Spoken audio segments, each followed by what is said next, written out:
Good morning, good afternoon, good evening, depending where you're watching me from. I still remain your brother, Ebron TV, Bigo, Mazzi Dibia, enough of Unki. Enough of Unki Kula Ukwe. Emona, Ongo Bala, Ojebu Gonono. Ongo Ano Bala, Ojebu Gonono. Gekwezo Ebube Muonso a gentleman.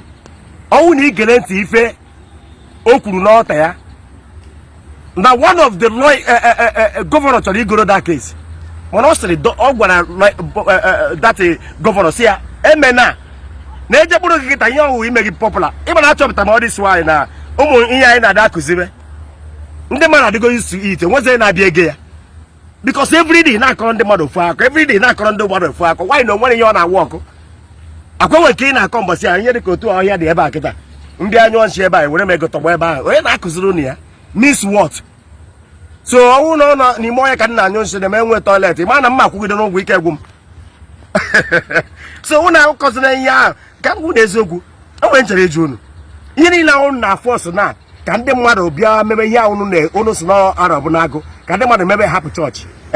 Unu na-azọ gị unu na-azọ anụ ka ị na-ekwu na oge wụ aka ji ọfọ nke a na oge wụ chairman nke ndị Anambra nke ha mụghị na-atọ m sị ya ka unu mbụcha chairman niile ka unu ji emepụta gwagọrọ m ofu onye kịta wụ onye ga-eme ọpụta ọsị gị n'afọ Arab na-agụ na ihe na unu ahụ na-ada akọ yiri n'afọ Arab na-agụ wee kpee ekpere ma ọ kwuo okwu ihe ọrụ ọ chọrọ ikwu ndị ịma afọ ihe ebe ọnwụ na gosi na ha na ihe ahụ unu na-eme na enidizi ya wọcha ndị nna nna anyị ya mistake ha mere uruo mgbe ha na-aka ha na-ewepụgasị ihe a n'akụkụ ka ọ ghara imetụta ụmụ ha nwụrụ ụmụazị na-efugbo ụzọ na-achọkọ ka unu buchiata ya azụ. We don't need it. A na-arụ unu na-ekwu ihe na-asị unu na-elekwa ụmụnne unu anya ndị ọzọ anya ha na-eme ihe unu na-eme agụrụ gụwa unu na unu gbajekwu ha si na azụ na-akpọkọ ọrụ ya chief mere anyị nka mana chief ahụ ụka ka ọ na-eje chief ahụ osowu na-efe dibia ahụ osowu na-egbu oke ite ahụ ngwa lee ya the richest man na Igbo nkịta ka onye ọzọ Igbo ndụ onye m onye onye nwere richest man ata ezoro ugbo gịnị ka ọ na onye ka ọgwa Christian ngwa Obi Kubana before Obi Kubana eme anything ọ na-eme ọ na-afa na first a Christian vintage interior a Christian ebuka ọnụ ụgwọ ọ gbakụrụ chi ya amakọ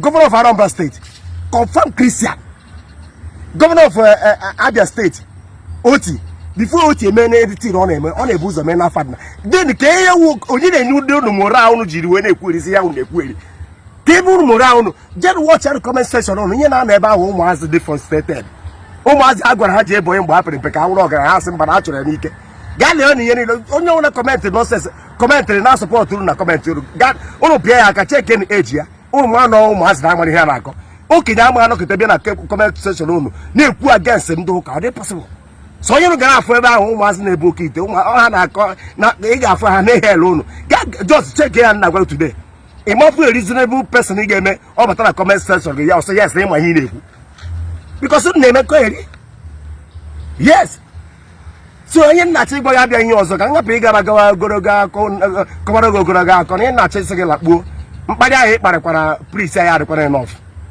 ọnwụ na ị na-achọ inwe folowa enwere ọnọdụ tin ị na-ekwu ọnwụ na ike agwụna gị na nkụzi na-akụzi ịlakpuo ọkabụ m na ị ya alakpu Kraịst wee everyday ka a na-akụzi ya n'ụlọ ụka na ndị ọ na-akụzi ọ na-agbanwe onwe ya everyday na-akụzi ndị mmadụ ife ọgwụ everyday gaa watch preach na na-eme na all the churches pastors Rev Father ụkọchukwu niile ị na-afụ na okwuchukwu ha niile mgbe sọ na-ekwuru ya ịfụ na ọ dịkwa iche na nke kwuru last time ịfụ na Chineke na-agbanwe onwe ya everyday na-akụziri ụmụ ya onye ọwụ ozu ka na-agwa ihe niile unu na-ekwu gwa m Arab na-agụ n'ụlọ ahụ gwa m ofu onye nwe gọvanọ onye Arab na-agụ kpọrọ m ofu onye ka m gwa gị na asị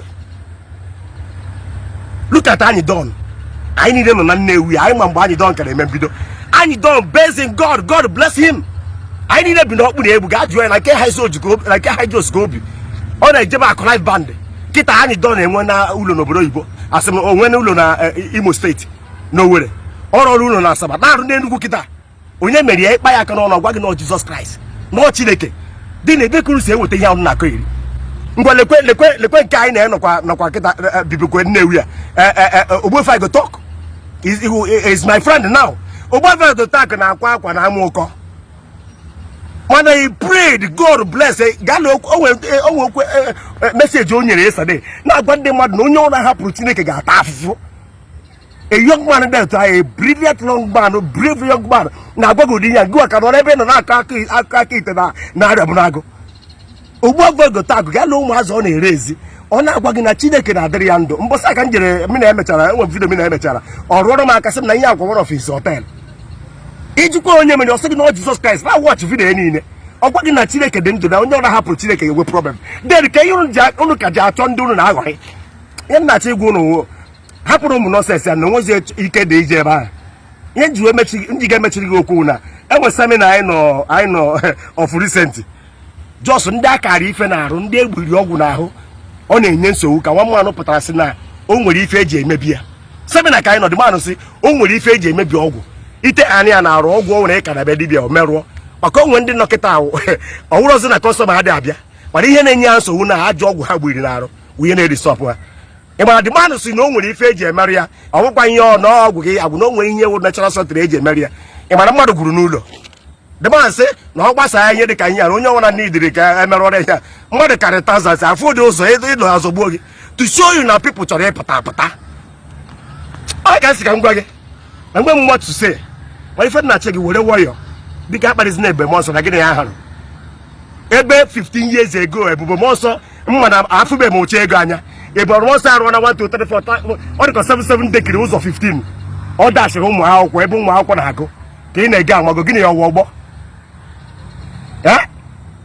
Ana m ajụ gị nwa Mazzi Dibia gị na-Ebube Muonso awọgbọ je chọrọ ọgbọ gị ị na-achọrọ onye gị na ga-agbanwe na Facebook ọwụ na Ebube Muonso na ọga ka ọwụnụ mụkwa ịdị ya mụkwa ndị si n'aka eri nri mụkwa mmadụ ole ndị elegara ya anya biko aka iwe obi adịghị m mma elechara m vidio gị obi adịghị m mma aka nsị ka m gwa gị ịmara asị isi ọnụ ikwe ịmakwa asụsụ bi ọkpa gị aka m ọnụ na-ebiro TV onye anọ ga nwa gị atọ mụ na-ebecha nwoke mesịanụ